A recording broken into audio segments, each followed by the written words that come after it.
Ang pinakanakakatawang pagkamatay sa kasaysayan ay nangyari sa komunistang umasa sa mga komunista.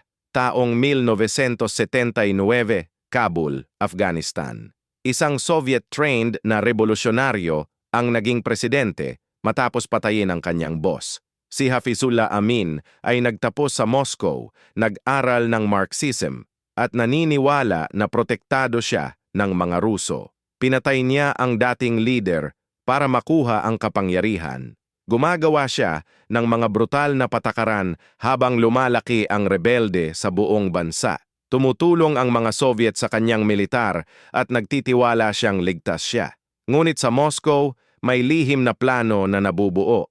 Noong Disyembre 27, dumating ang mga Soviet Spetsnaz sa kanyang palasyo. Hindi niya alam na sila ang magpapatay sa kanya. Pumasok ang mga Special Forces sa gusali, nagpaputok sa mga hagdan at hinanap si Amin sa kanyang kwarto. Natagpuan nila siya at binaril. Ang komunistang nagtiwala sa mga komunista ay namatay sa kamay ng mga taong akala niya ay kakampi niya. Ang presidente na pinatay ng sariling mga alay ay si Hafizullah Amin.